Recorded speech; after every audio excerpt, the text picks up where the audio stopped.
अस्सलाम वालेकुम एवरीवन। आज हम एक नया टॉपिक स्टार्ट कर रहे हैं और वो है कमर्शियल एक्टिविटीज़। मेरी कमर्शियल ज्योग्राफी की बुक में चैप्टर नंबर 5 में कमर्शियल एक्टिविटीज़ को डिस्कस किया गया है, but it is necessary to discuss first human activities, especially economic and non economic activities. हम अपनी ज़िंदगी में जो भी काम करते हैं वो हमारी एक्टिविटीज़ या ह्यूमन एक्टिविटीज़ कहलाती हैं। इन्हें मजमूई तौर से दो हिस्सों में क्लासिफाई कर सकते हैं, इकोनॉमिक एक्टिविटीज़ और नॉन इकोनॉमिक एक्टिविटीज़।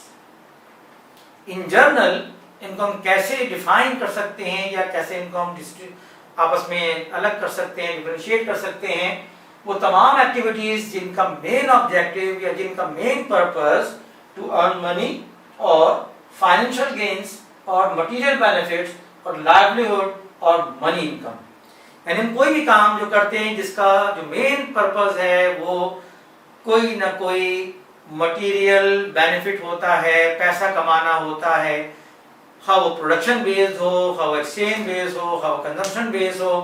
किसी भी काम में जब हम इन्वॉल्व होते हैं इस ऑब्जेक्टिव के साथ कि हमें इसके बदले पैसे मिलेंगे, कोई मनी इनकम होगी, कोई बेनिफिट होगा, it is known as economic activity.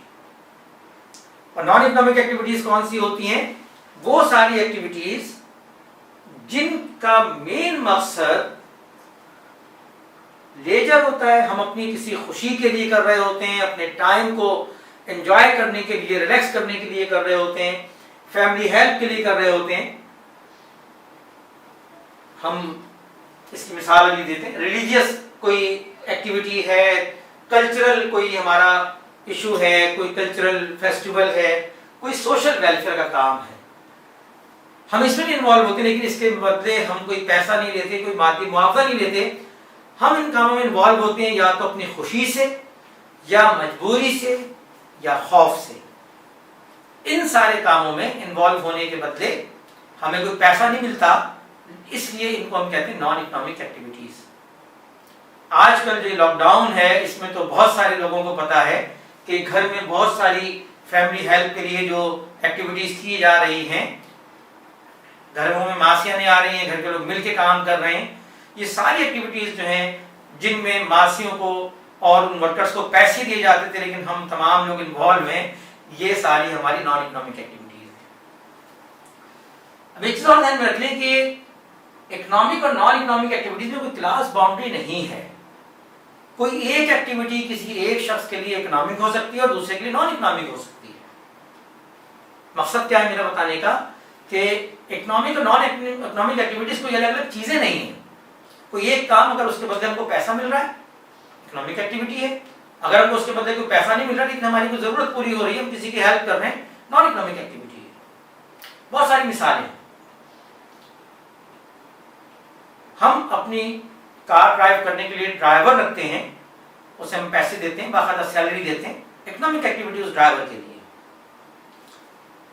हमारी फैमिली को हमारे वालिद, हम खुद, हमारा भाई साथ लेके जाता है, वो गाड़ी ड्राइव करता है तो वो पैसे नहीं मांगता हमसे कि भाई मैंने आज जो पूरे दिन गाड़ी चलाई 800 रुपये हो गए, 1000 रुपये हो गए, इसलिए कि वो उसके लिए नॉन इकोनॉमिक एक्टिविटी है। इसी तरह से एक टीचर जो अपने किसी कॉलेज में, अपने स्कूल में पढ़ाता है, इकोनॉमिक एक्टिविटी है। घर में अपने बच्चों को पढ़ा रहा होता है, वही सारा काम करता है, उसके लिए ये चीज नॉन इकोनॉमिक एक्टिविटी है। इसी तरह से और बहुत सारे बड़े लेवल पर आप आए, क्रिकेट खेलना, सिंगिंग, एक्टिंग। जब हम स्टार्ट करते हैं अपने शौक के लिए, जो लोकल लेवल पे, जो क्लब लेवल पे लोग क्रिकेट खेलते हैं, खुद अपने पैसों से अपनी किट अरेंज करते हैं, अपने तमाम सामान लेकर आते हैं और फिर मैचेस खेलते हैं। जो प्रोफेशनल क्रिकेटर्स हैं वो क्रिकेट खेलने के बदले पैसा लेते हैं। यकीनन और बहुत सारी मिसालें हैं जो कि आपको इस सिलसिले में कलेक्ट कर सकते हैं। अब हम देखते हैं कि इनका स्टेटस क्या होता है। इकोनॉमिक एक्टिविटीज की हम बात करते हैं कि कोई भी एक्टिविटी इकोनॉमिक होती है तो क्यों होती है और उसका मेन पर्पस क्या होता है। मैंने जैसे कि आपसे डिस्कस किया कि कोई भी एक्टिविटी अगर उसके बदले हमको पैसा मिल रहा है, हमारी कोई मादी जरूरत पूरी हो रही है, तो उसे हम कहते हैं कि ये हमारी इकोनॉमिक एक्टिविटी है। ठीक है, अगर उस एक्टिविटी को परफॉर्म करते हुए हमारी जरूरत पूरी हो रही है तो हम कहते हैं कि इकोनॉमिक एक्टिविटी है। हम अब ध्यान देंगे इसका स्टेटस क्या है, हाउ एक्टिविटी लीगल है या इलीगल है, रजिस्टर्ड है या नॉट रजिस्टर्ड है, स्मॉल है, लार्ज स्केल है, एथिकल है और अनएथिकल है।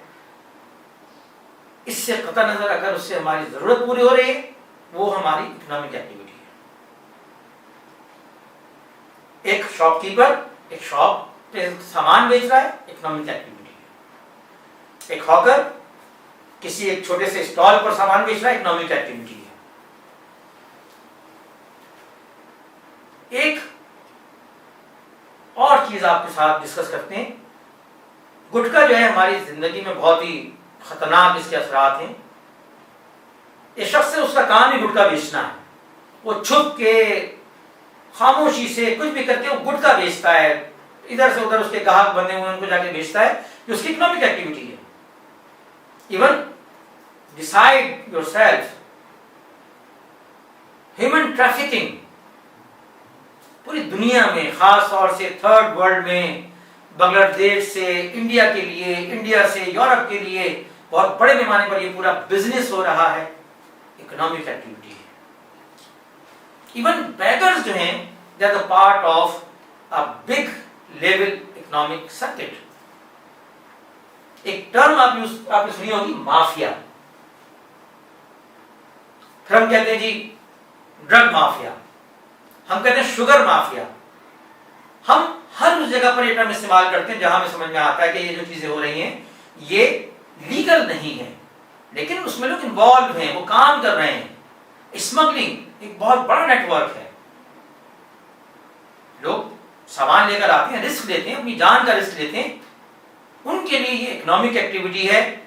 इससे कतई नजर की लीगल है या नहीं है, इससे उनका लाइवलीहुड मिलता है, उनको पैसा मिलता है, उनके लिए ये इकोनॉमिक एक्टिविटी है।